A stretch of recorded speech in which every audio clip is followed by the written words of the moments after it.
What's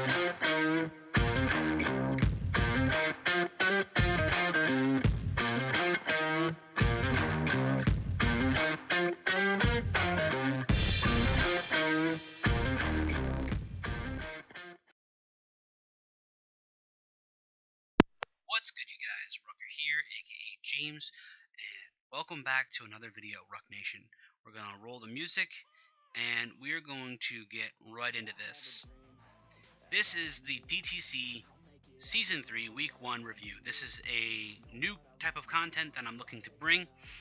Each week, we will be looking to go over the highlights of what happened in the draft. So if you don't have the ability to watch everybody's stuff, because there are now a lot more YouTubers in this draft league. We're going to go over a review of scores, top 5 kill leaders, biggest blunder or mistake of the week, the biggest surprise, upset, or the best read of the week that either influenced a battle, changed a battle, or was just a crazy thing that happened in the battle altogether. And then we'll have a featured battle at the end, and each one will have a different reason on why they are featured, and we'll get into that when we get to those. Alright, so review of scores. As you can see in week 1, there was some massive wins and losses. The Houston Tauruses, coached by N20_hero, bested me, your boy, King Rucker, the coach of the Boston Blastoise, with a 6-0. If you didn't watch that, it'll be at the end with all of the stuff. Don't worry about that. The New Orleans Fearos, coached by Tyler015, walked away with a 2-0 victory over the Indianapolis Bolts, coached by Flygon. The Seoul Salamence, coached by Fist to Your Doom, rocked a 5-0 win in his favor against the Backor Crocodiles. English is not my best subject, guys. Bear with me. The Washington Blazinkins, coached by Aaron Mercer, walked away with a 6-0 victory on the Limbo City Luxrays, coached by Dante. The Hawaiian Kamoos, coached by Cahoots, who is a new face to the DTC, walked away with a 2-0 victory over Q the Costa Rican and his Chicago Dragapults. Now, if you guys remember, we have versed Q in the past. We are 0-2 against Q, and he's also made it to the playoffs, or the beginning of the playoffs, every season so far. So for the Hawaiian Kamo'os to walk away with a victory of 2-0 against him is pretty big. The New York Metangs, also a new face, coached by Weedy, who's also a YouTuber, beat Metamech and his Miami Heatrans with a 4-0 victory. Metamech is also a YouTuber. Cahoots is also a YouTuber. The Pittsburgh Plusles, coached by Crawdaddy, walked away with a 2-0 victory against the Morpicos, coached by Danjo. I probably butchered all of that, so I apologize. The New York Ninjas, coached by Mero, another new face, closed out his game with a 2-0 victory against the Vegas Golden Excavaliers, coached by Scythe. Now, as you can see, there are different colors. The different colors represent the moon on the top being blue, the moon division of our set, and the sun division. As you can see, there are some huge disparity wins and losses in the moon side of this bracket. Does that mean that the skill is far outpaced? Nope, it just means that something wasn't accounted for in the draft, somebody made a mistake somewhere, they're new to their teams, new to their mons, all kinds of things happen.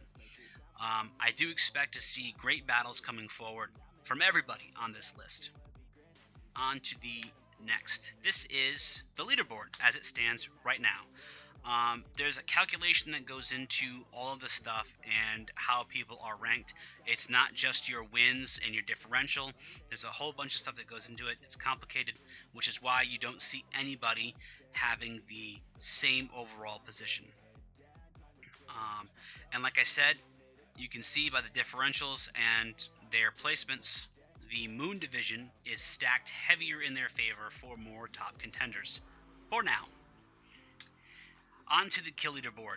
Since this is week 1, the kill leaders are the only leaders, the only Pokemon on this list. From here on, from week 2 on, there will be 2 separate boards. There will be kill leaders of that week, and then overall kill leaders. This is the overall kill leader board. As you can see, Aaron Mercer's Lugia is at the top, part of his 6-0 victory.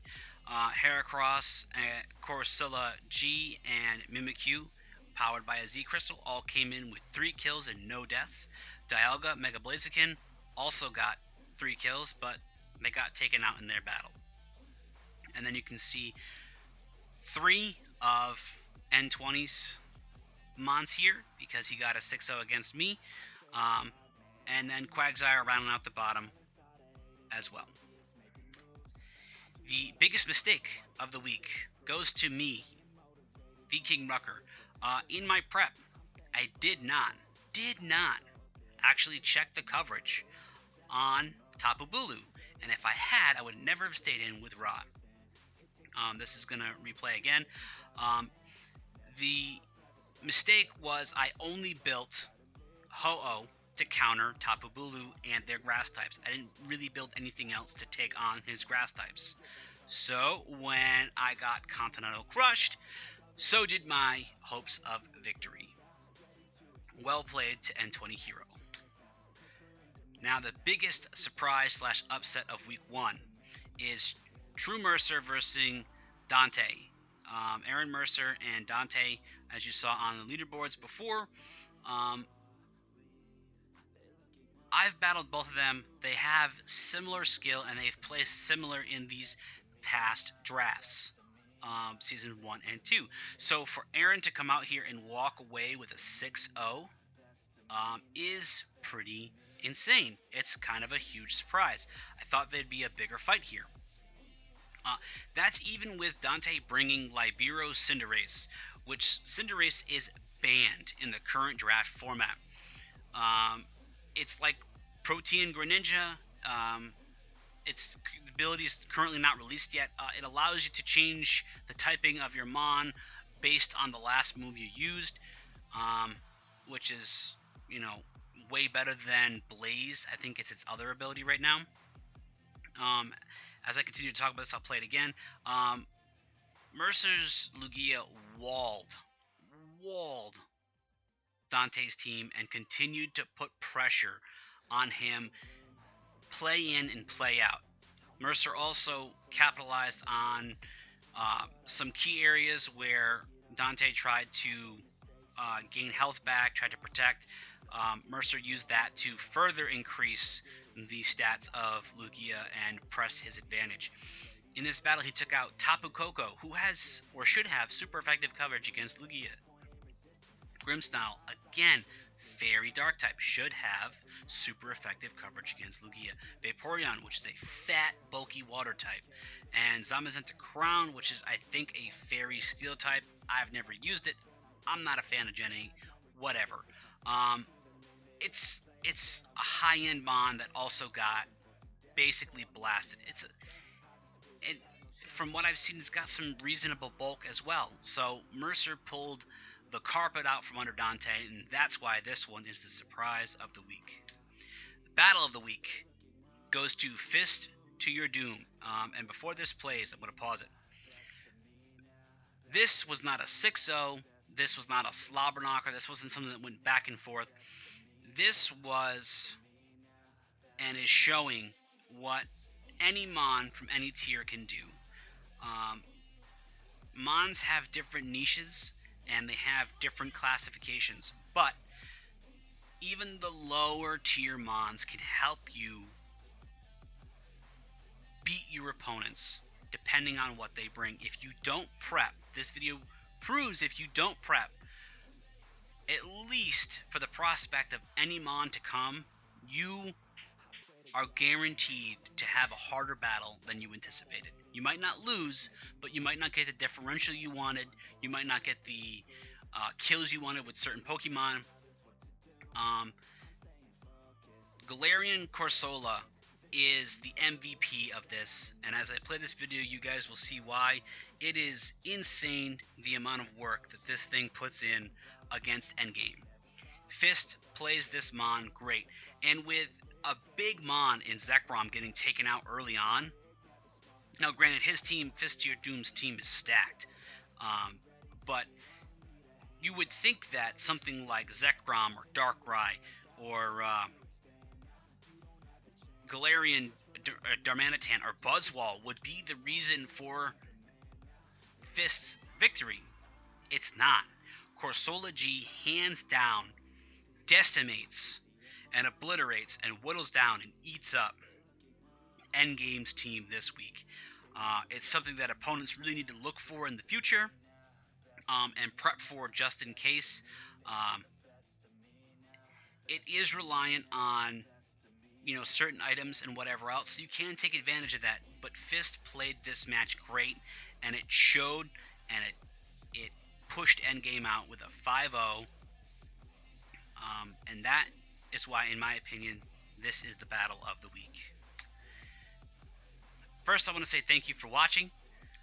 Secondly, I want to say if you like this kind of content, please leave a like. If you want me to change something, if the format doesn't seem right, if I'm moving too fast, moving too slow, let me know in the comments down below. I always appreciate constructive criticism. Also, this is only one half of the DTC Week 1 results. And going forward, I do believe that it will always be covered this way. I will be covering the B League, and Spencer from the DTC will be covering the A League. His link will be in the description below. Also, in the card above, you can click on that, and that will bring you right to his video. Also, I have to say a huge thank you to Spencer. He is the one who created the thumbnail for this video. He's helped a lot with the format. Our videos are going to vary greatly. I want to say thank you again to all you guys for coming out and watching. Stay safe. Peace out for now, you guys.